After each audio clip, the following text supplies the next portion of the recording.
The sky above Seoul burned red as the ships hung motionless in the air. 6 months had passed since Earth surrendered, and the alien invaders celebrated their victory with cruel pleasure. Commander stood on the balcony of what was once the human government building, looking down at the broken city below. His 4 eyes gleamed with satisfaction. "Look at them," said to his officers. "The humans thought they were special. They thought they could fight us." He laughed, a harsh sound that echoed across the empty streets. "It took us only 3 weeks to crush their armies, 3 weeks to make them bow." Below, humans moved through the streets with their heads down. Soldiers stood on every corner, their weapons ready. The aliens had taken everything. Food was scarce. Freedom was gone. Hope seemed like a distant memory. In the display hall had collected trophies from the war. Human weapons hung on walls. Flags from defeated nations lay crumpled on the floor. Military medals sat in broken piles. The commander enjoyed showing these items to visiting alien dignitaries, proof of humanity's weakness. But deep underground, in tunnels beneath the ruined city, something else was happening. Worked by the light of a single lamp, her hands moving quickly over complex equipment. She was a scientist, one of the few who had escaped the initial invasion. Her laboratory was small, hidden, and cold, but it was safe. "The power cells won't last another week," said from the doorway. She was younger sister, thin and tired but still sharp-eyed. "We need to find more supplies." Didn't look up from her work. "I know, but this is more important. If I can finish this weapon prototype, we might actually hurt them." Moved closer, watching her sister's hands assemble tiny components. "Do you really think we can win? There are billions of them across 7 planets. We're just a few thousand resistance fighters hiding in holes." "We have to try," said quietly. "What else is there?" Across the city, in another hidden bunker, cleaned his rifle for the 3rd time that day. He was young, barely 20, but the war had aged him. His unit had lost 12 people in the last month alone.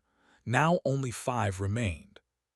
"We hit the supply depot tomorrow night," their leader said. He was an older man named a former soldier. "Quick in, grab what we can, quick out. No heroes." Nodded, but his jaw was tight. Every mission felt hopeless. They stole scraps while they controlled entire continents. They hid like rats while aliens walked freely in human cities. It wasn't enough. It would never be enough. That night something changed. The first report came from an outpost near the coast. The entire garrison had been wiped out. 20 soldiers dead. No survivors. The security footage showed only static, as if something had jammed all the cameras. When command arrived to investigate, they found bodies everywhere. The aliens had been killed with brutal efficiency. On the wall, written in the aliens' own blue blood, was a symbol, a skull. "Probably a resistance ambush," the investigating officer reported. "We'll increase patrols in that sector." But 2 nights later it happened again. Another outpost, this time inland. 30 soldiers dead. The same symbol on the wall. This time one camera had captured something before it went dark. A figure in black armor, moving impossibly fast. The recording lasted only 3 seconds. Watched the footage over and over. The figure wore full combat armor with a helmet that looked like a skull. In those 3 seconds, the figure killed 4 soldiers without slowing down. The movements were precise, deadly, and almost too fast to follow. "Find this thing," ordered. "I want it brought to me." But the attacks continued. One outpost after another fell silent. The pattern was random, impossible to predict. Sometimes the attacks came in the north, sometimes in the south. The figure struck and vanished like smoke. They started calling it the Ghost, but the resistance had a different name. They called it the Reaper. First heard the name from intercepted communications. She listened to the aliens talking in worried tones about the mysterious attacker. At first, she didn't believe it. One person couldn't do that much damage. It had to be a special forces team, maybe survivors from the military. Then she saw the footage. Someone in the Resistance had hacked into a database and pulled security recordings from 3 different attacks. Watched them in her underground lab, her eyes wide. The figure moved like nothing she had ever seen. It was fast, impossibly fast. It knew exactly where every enemy was, exactly when to strike. And it was alone, always alone. "How is this possible?" whispered, watching over her sister's shoulder. Shook her head slowly. "I don't know, but whoever this is, they're using technology we don't have. Look at the armor. Look at the way it absorbs damage. That's not standard military gear." The attacks became legend. Resistance fighters told stories about the Reaper in whispered voices. Some said it was a ghost of a dead soldier, come back for revenge. Others said it was an alien who had turned against them. A few thought it might be something else entirely, something the government had been hiding before the war. 3 weeks after the first attack, this unit received a message. It came through their encrypted channel, which should have been impossible. The message was brief, coordinates and a time. "It's a trap," said immediately.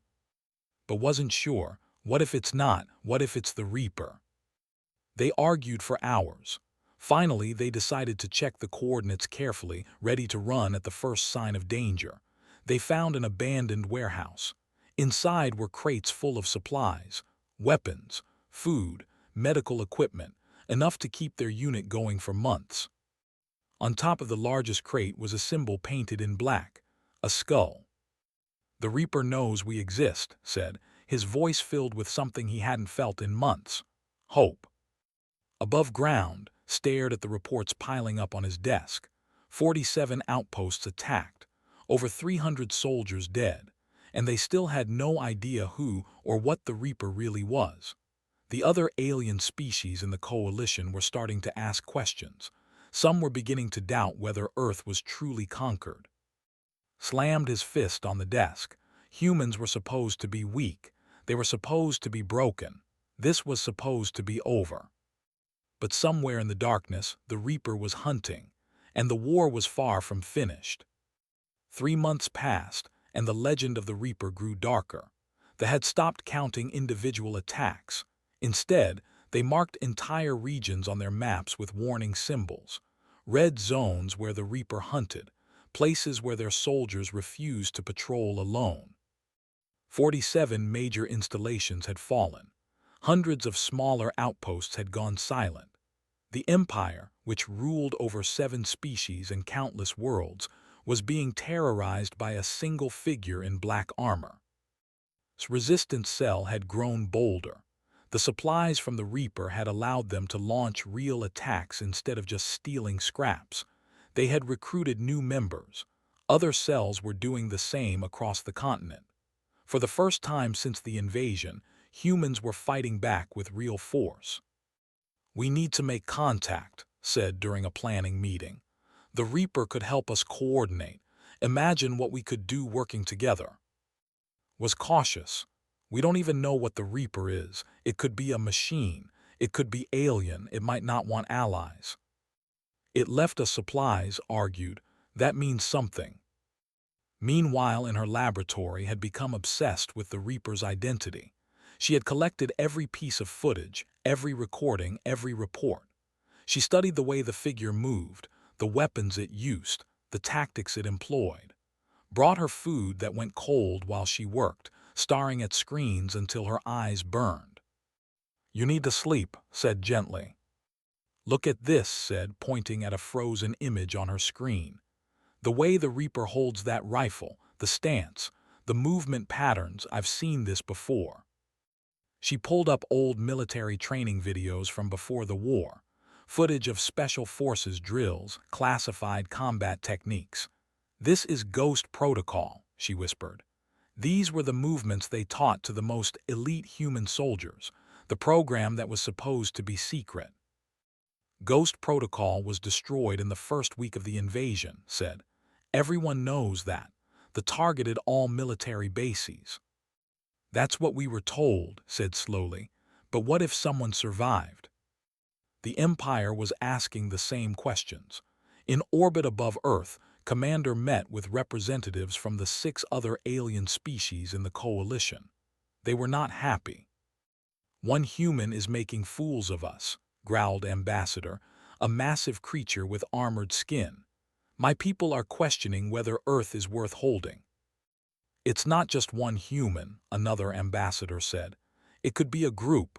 It could be artificial intelligence. We need answers." Felt his authority slipping. "I am bringing in specialists, the apex hunters." The room went quiet.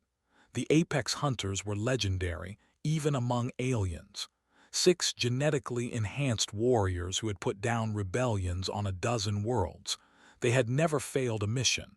They were also incredibly expensive. "That seems excessive for one target," someone said. "Then let it be a message," replied coldly. "We will show the humans and anyone else watching what happens to those who resist." 2 days later, the apex hunters arrived on Earth, led them personally. He was the largest, a hulking figure who enjoyed the hunt more than the kill. His team spread out across the planet, setting up tracking stations, analyzing patterns, predicting where the Reaper would strike next. But the Reaper seemed to know it was being hunted. The attacks changed. They became more cautious, more selective, smaller targets, quick strikes that were over in minutes. The apex hunters chased shadows. Then they made their move. They announced they would execute 10,000 human prisoners in a public ceremony. The location was broadcast. The time was set. It was bait, and everyone knew it. "The Reaper won't take it," said. "It's too obvious." But wasn't so sure. He had been studying the pattern too. The Reaper always struck when humans were in danger. Always. "I think it will come," he said quietly, "and we should be there too." "That's suicide," someone else said. "Maybe," agreed. "But if the Reaper is really on our side, we can't let it fight alone." The day of the execution arrived. 10,000 humans stood in the middle of an open plaza, surrounded by soldiers and weapons, and his apex hunters waited in hidden positions. Drones circled overhead. It was a perfect trap. Cell positioned themselves a kilometer away with long-range weapons. It wasn't much, but it was something. Stared through his scope, his heart pounding. The executions were about to begin when the power failed. Every light in the plaza went dark. Every drone fell from the sky. The soldiers' weapons sparked and died, their power sources drained. In the sudden darkness, screams began. The Reaper moved through the plaza like death itself, watched through his night vision scope and could barely track the movements. The black-armored figure killed with terrible precision. Soldiers fell in groups, unable to defend against something they couldn't see. The apex hunters converged on the plaza, their enhanced senses tracking the Reaper through the darkness. The battle that followed was like nothing had ever witnessed. The Reaper fought all 6 hunters at once, moving between them with impossible speed. Weapons clashed. Energy blasts lit up the night. Buildings crumbled. During the chaos, made a decision. He left his position and ran toward the plaza, toward the prisoners who were trying to escape in the confusion. A soldier spotted him and raised a weapon. Before the alien could fire, it dropped dead. The Reaper stood behind it, then looked at. For a moment they stared at each other. The skull-faced helmet gave away nothing. Then the Reaper gestured sharply with one hand. "Military signals. Get the civilians out." Understood immediately and nodded. The Reaper turned back to the apex hunters, drawing their attention away from the fleeing prisoners. And his team worked frantically, guiding people to safety while the battle raged. He saw the Reaper take hits that should have been fatal, saw the armor absorb damage that would have destroyed a normal person. But the figure kept fighting. When it was over, 3 of the apex hunters were dead. The other 3 had retreated, injured and shocked. The Reaper had vanished. 8,000 of the 10,000 prisoners had escaped. Back in her lab, analyzed the battle footage that had recorded. The armor had been damaged in the fight. She could see scars in the metal, places where the plating had cracked. And in one frame, for just a moment, she saw something beneath. Skin, human skin. It's one of us, she whispered. The Reaper is human, but how? No human should be able to do what we saw. She thought about Ghost Protocol again, about the rumors that had circulated before the war, secret programs, human enhancement projects, things the government never admitted existed. Looked over her shoulder at the frozen image. If it's human, then we have a chance, a real chance. Above Earth stood before Commander, his armor and his pride wounded. The Reaper is human, he reported, his voice filled with disbelief. Just one human, and it nearly killed us all. The revelation spread through the command like poison. A human. One single human had killed hundreds of their soldiers, destroyed dozens of their installations, and humiliated their finest warriors. The other alien species in the coalition began to whisper. If one human could do this much damage, what did that say about the invasion? What did it say about their supposed victory? Commander knew he needed to act quickly. He gave unlimited resources and one simple order: kill the Reaper and do it publicly. Make it brutal. Make humans remember why they should fear the. Accepted the mission with cold anger. His pride had been wounded. 3 of his hunters were dead, killed by what he had assumed would be easy prey. He would not make that mistake again. The Apex hunters began their work with scientific precision.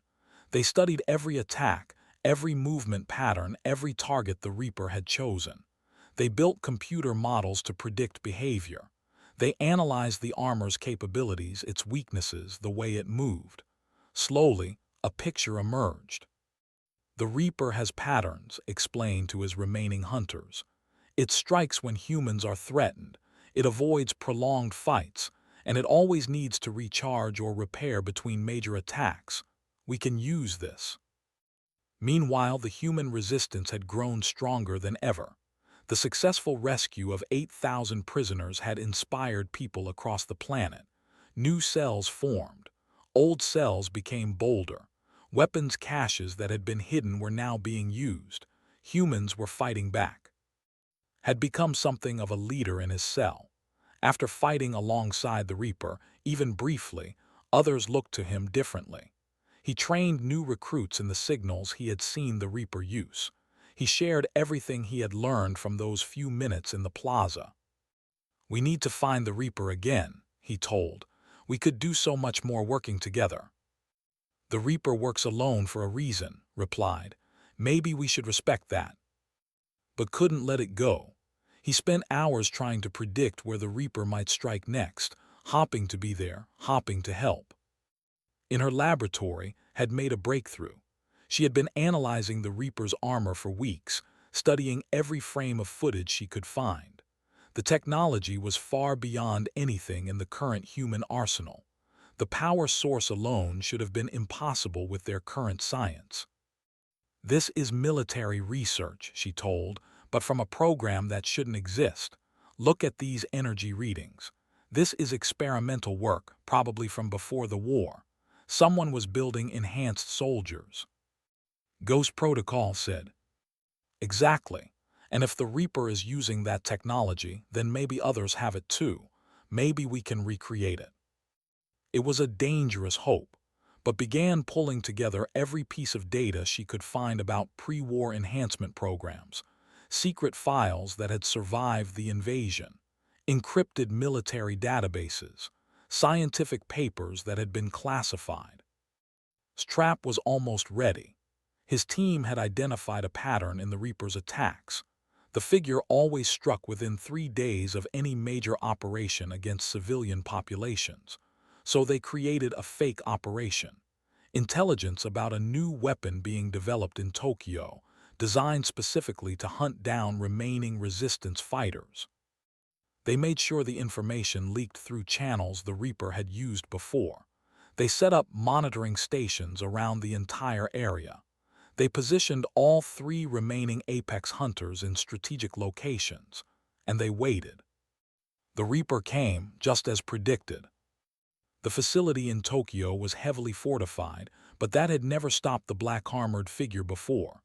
The Reaper moved through the outer defenses like a shadow, disabling guards and security systems.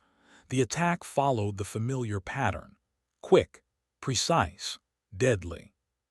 Then the trap sprang shut. Blast doors slammed down, sealing sections of the facility. The lights that had been dark suddenly blazed to life, bright enough to overwhelm night vision, and the apex hunters struck from 3 directions at once, using weapons specifically designed to counter the Reaper's armor. The battle was savage. The Reaper fought with desperate fury, but this time the hunters had prepared. They had studied every move, every tactic.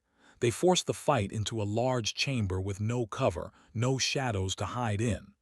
The Reaper's armor began to fail under sustained fire. Pieces cracked. Systems sparked. Cell had been monitoring communications and heard the sudden chatter about Tokyo. They raced toward the location, but they were too far away.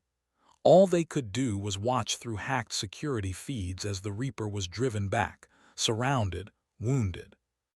Himself delivered the heaviest blows, using a massive weapon that shattered armor plating with each hit. The Reaper dodged and weaved, struck back when possible, but it was clear this fight was different. This time, the hunters had the advantage. "They're going to kill it," someone in Cell whispered. But the Reaper had one more trick. As moved in for what should have been the killing blow, the black-armored figure triggered something on its belt. Explosives that had been planted during the initial infiltration detonated throughout the facility. The structure began to collapse.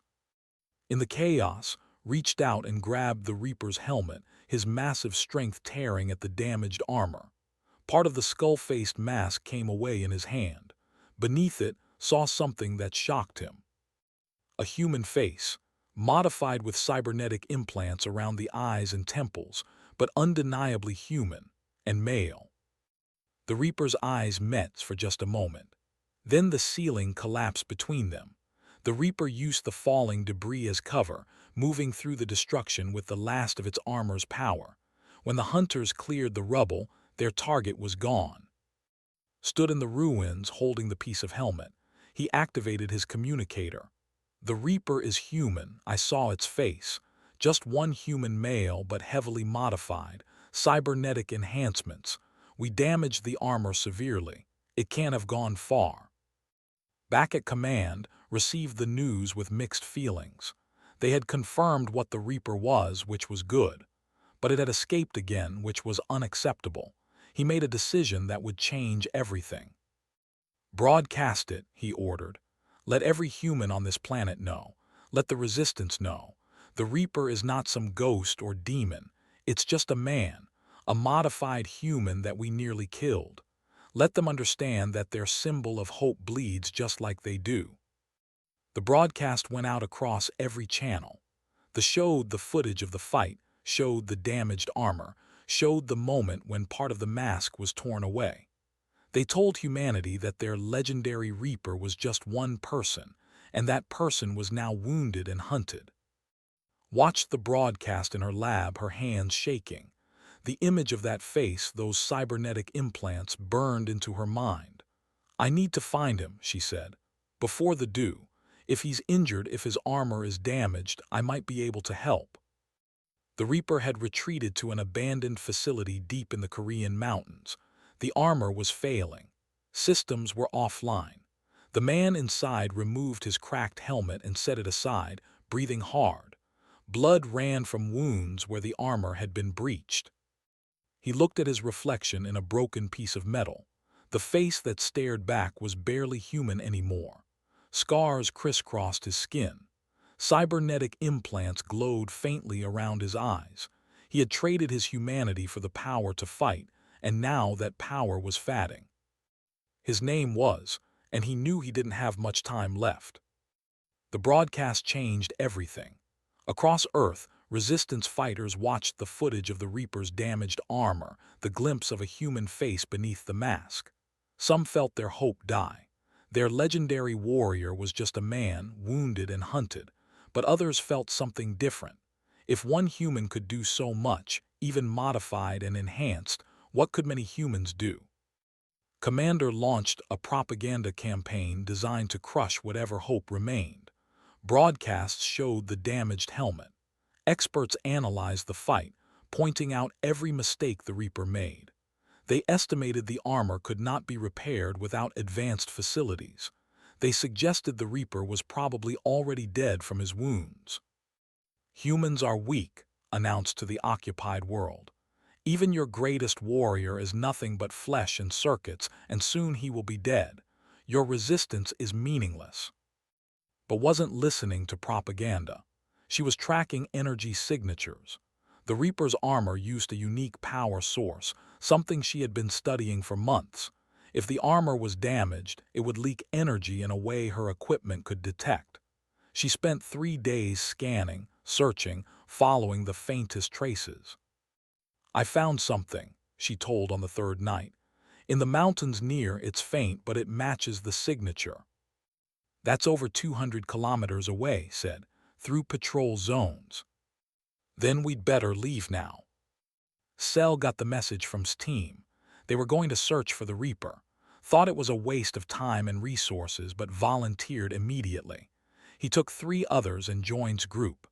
Together, they moved through the night, avoiding patrols, using old smuggling routes through the mountains. It took them 2 days to reach the location had identified. An abandoned Ghost Protocol facility, hidden in a valley that had been forgotten even before the war.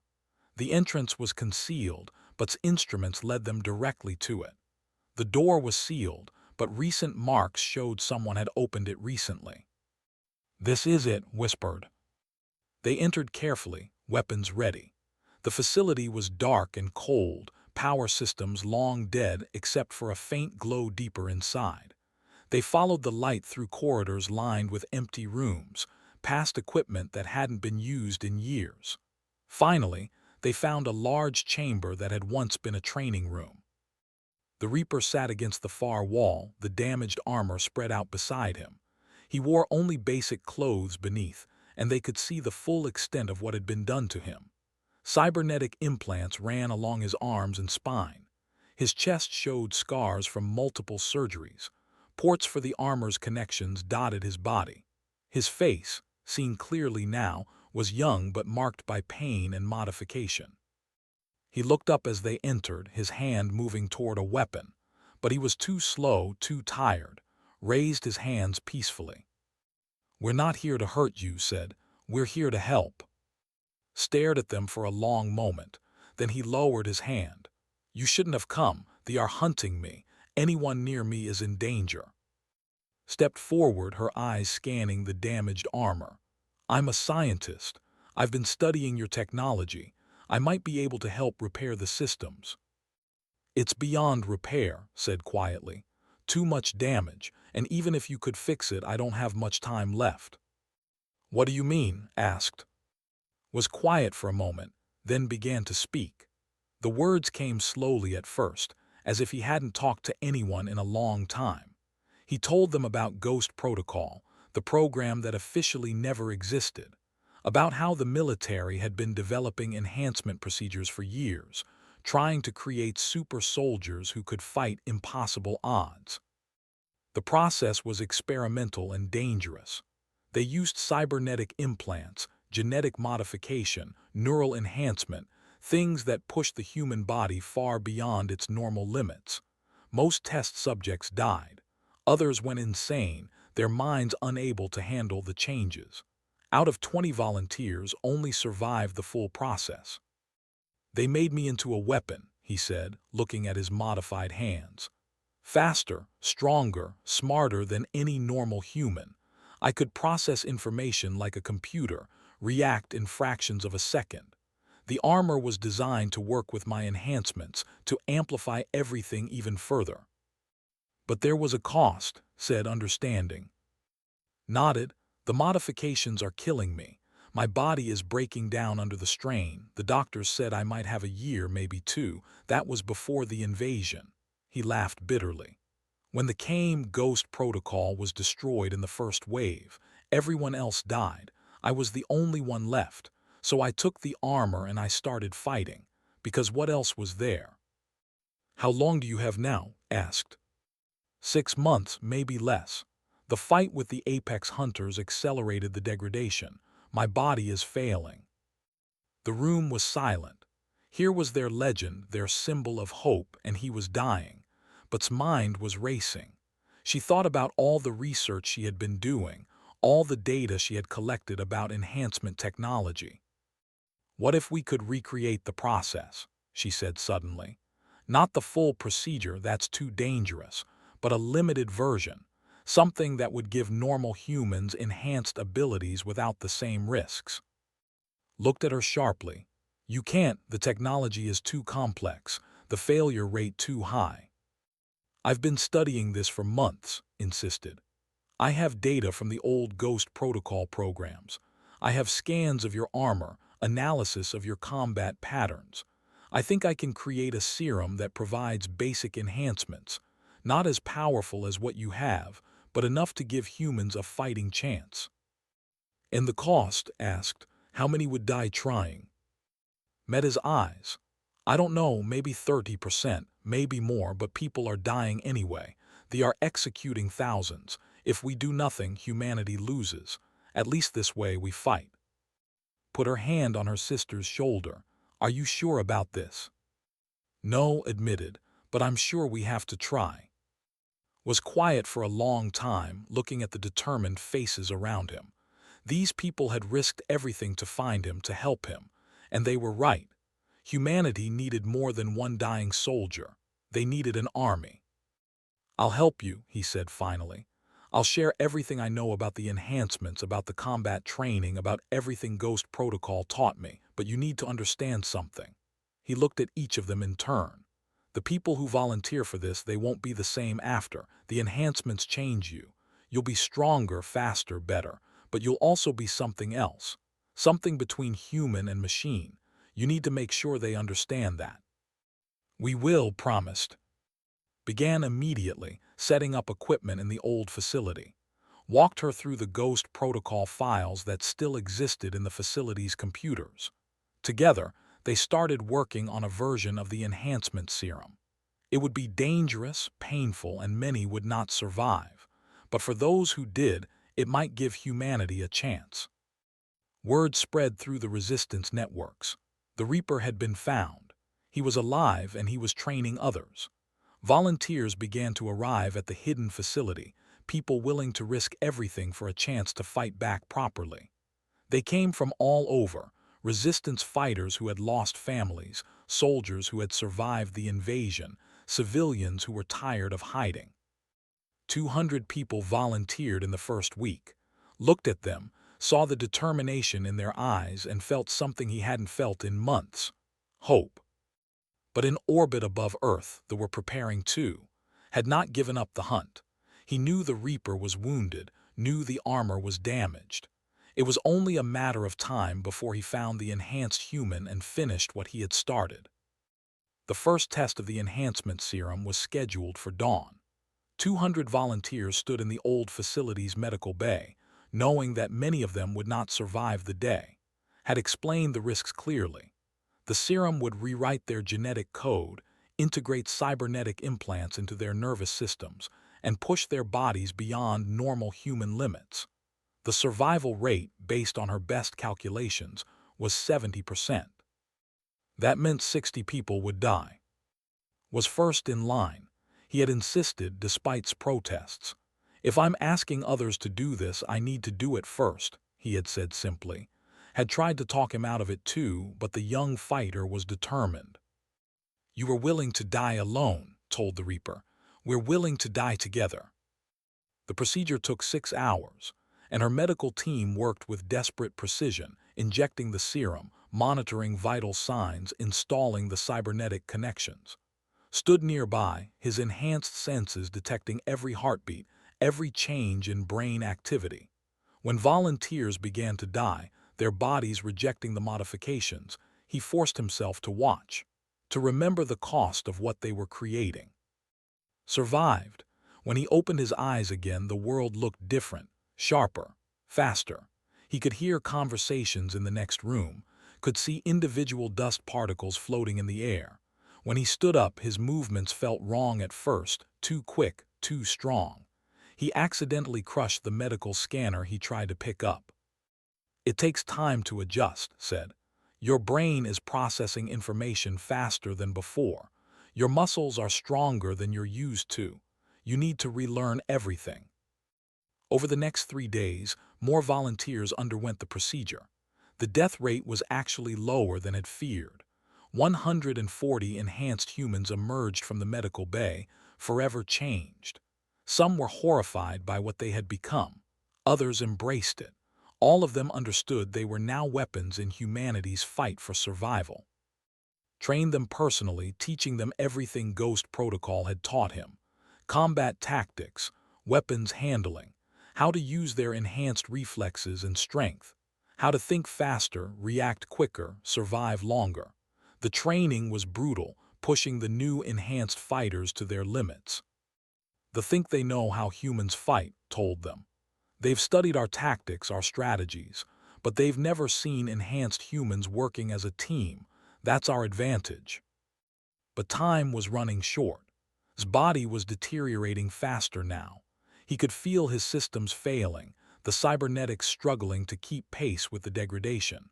Tried everything she could to slow the process, but it was hopeless. The original Ghost Protocol enhancements had been too aggressive, too powerful. They were burning him out from the inside. "I need to tell you the final plan," said Tu, and one evening. "The command ship is in orbit. It controls everything. Their fleet, their communications, their entire occupation. I've been tracking its position for months. I know its defenses, its weak points. If we can destroy it, we can throw the entire invasion into chaos." "How do we get to it?" asked. "We steal a ship and fly up," said simply. "I've already identified a target, a supply vessel that docks with the command ship weekly. We take it, I upload a virus into the command ship systems, and we cripple their entire operation." "That's suicide," said. "Yes," agreed. "But it's also our best chance, and I'm dying anyway. Might as well make it count." The plan was set in motion. Weil and a small team prepared for the orbital strike. The other enhanced fighters launched coordinated attacks across the planet. Every major installation was hit simultaneously. The aliens had never faced anything like it. Enhanced humans moved with impossible speed, fought with devastating precision. They couldn't track them, couldn't predict them, couldn't stop them. It was a diversion, but it was also a message. Humanity was done hiding. His team consisted of himself, and they hit the supply vessel at the spaceport, fighting through security with brutal efficiency. The enhanced abilities made them nearly unstoppable. They took control of the ship within minutes and launched toward orbit before they could organize a response. Commander watched from the command ship as the stolen vessel approached. "It's a trap," he said. "They're trying to board us, prepare all defenses." But had planned for this. The supply vessel had regular docking clearance. They used it, forcing them to either let them dock or risk destroying their own supply chain. Chose to let them dock, confident his forces could handle any boarding party.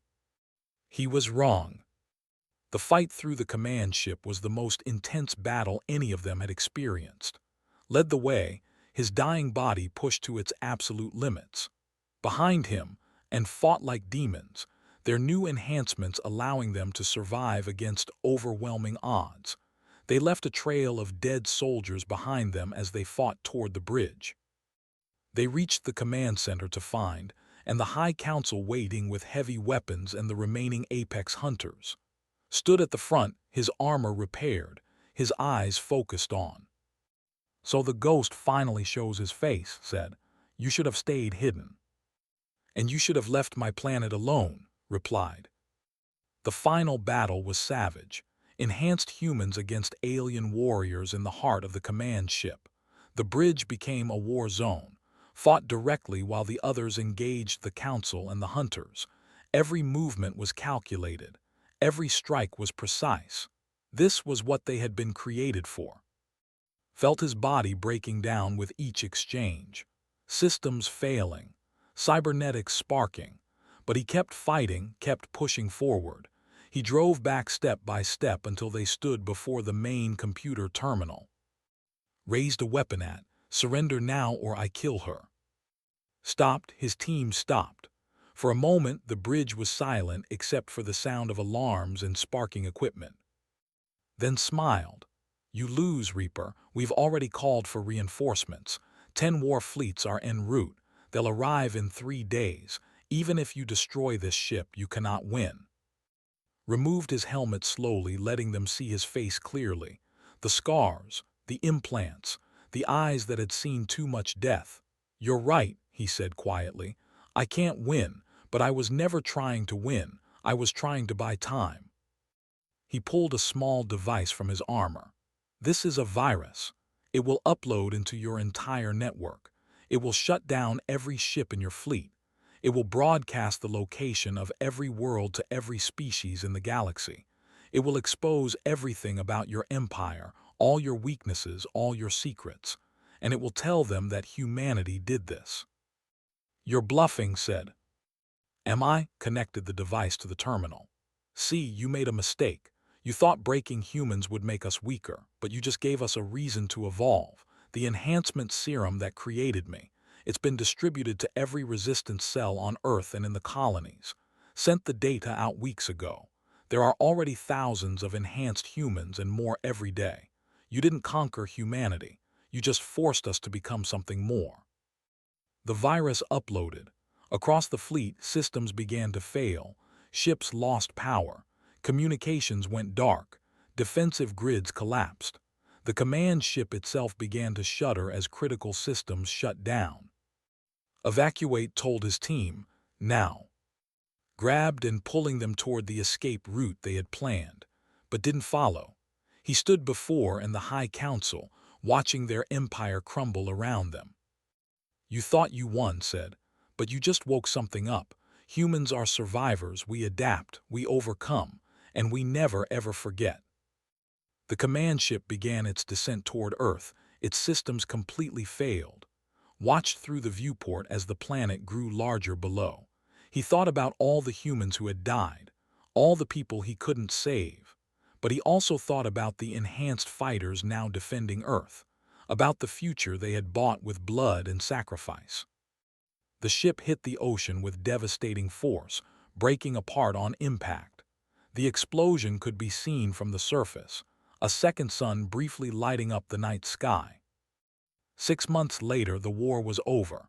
The Empire, exposed and weakened, had sued for peace. Other alien species had turned on them, using the information from this virus to settle old scores. Earth was free again, and more than that, Earth was feared. The enhanced humans had become humanity's new defenders. They called themselves the Ghost Protocol Division, and they wore armor that honored the original Reaper. Led them now, standing in the rebuilt soul as humans and aliens walked the streets together, this time as equals. He stood before a memorial too, a simple stone marker with a skull symbol carved into it. Other enhanced fighters gathered with him, a moment of silence for the soldier who had started it all. "He gave us more than enhanced abilities," said, standing beside. She had chosen not to take the serum herself, preferring to research and improve it for future generations. "He gave us the will to fight back, the courage to become something more." Placed flowers at the memorial. "Do you think he knew that he would change everything?" Touched the skull emblem on his armor. "I think he just wanted to save as many people as he could. The rest just happened." Above Earth, human ships now patrolled the orbital space, their crews including both enhanced and normal humans working together. The galaxy had learned a new truth. Humanity was not weak. Humanity was not defeated. And if pushed too far, humanity would evolve into something terrifying. In the memorial hall, children learned about the war, about the Reaper, about the price of freedom. They learned that sometimes the only way to survive is to change, to become more than you were, to face impossible odds and refuse to surrender. The skull symbol became humanity's new flag, a reminder of what they had overcome and what they had become. Other species saw it and remembered. They thought they had won. They thought they had conquered Earth. They were wrong. Humanity had simply removed its mask.